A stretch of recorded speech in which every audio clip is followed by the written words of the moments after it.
Good morning, children. This is Bhawana Dhote, and today I am going to deal with lesson number 3, input and output devices of your computer subject. Children, as you have already studied in lesson number 1 that computer works according to the IPO cycle. That means I stand for input, P stand for process, O stand for output. In other words, we can say input process output cycle. Let's understand with an example. As you can see in the given picture, there are some clay of different colors. They are said to be as input. When the child is playing with that clay is said to be process. And at the end, when toys are made with that clay is said to be as output. Likewise, in a computer, you input data and commands or instructions that we enter into the computer. Data can be in the form of words, sound, numbers, etc. Then computer processes the input data as per the commands. In processing, computer converts the input into output. Lastly, computer shows the output or the final result obtained after input have been processed by the computer. For performing all this process, computer has the following 3 main devices. First, input devices. Second, output devices. Third, storage devices. We will discuss all these devices one by one. Let's start with input devices. Input devices are the parts of the computer that help us to enter inputs. That is, we can give data and commands to the computer. There are 2 common input devices of the computer.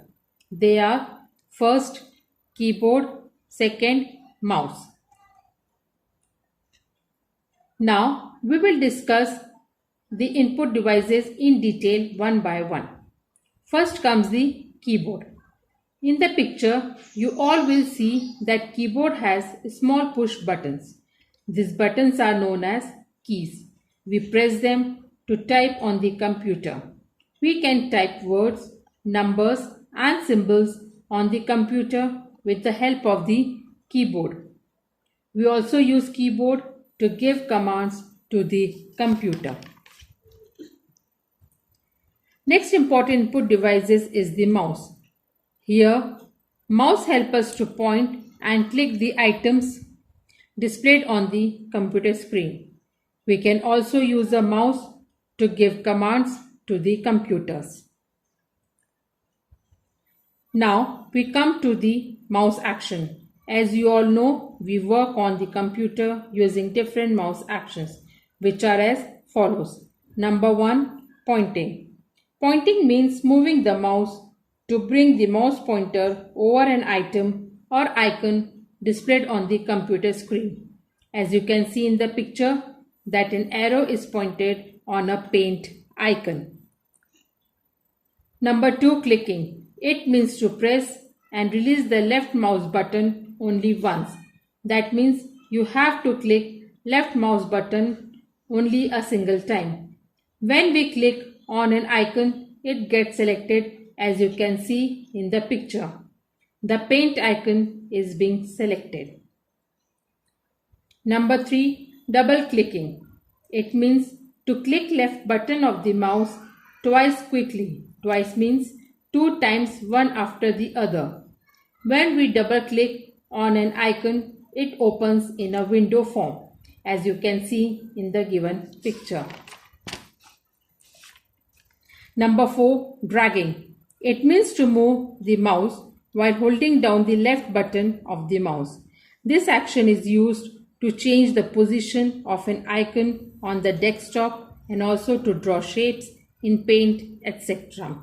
Lastly, but not the least, number 5, right clicking. It means to click the right button of the mouse. When we right click on an item or icon, a menu of commands is displayed as you can see in the given picture. Besides keyboard and mouse, there are other input devices of the computer. They are number 1, microphone, number 2, joystick. Let's discuss them one by one. Number 1, microphone. It helps us to input sound to the computer, and with the help of the microphone, you can also record your voice on the computer. Number 2, joystick. Joystick has a long stick and some push buttons which help us to play games on the computers. So children, this was all for input devices. We close our lesson here and we will continue with output devices and storage devices in the next video. Thank you. Stay home, stay safe.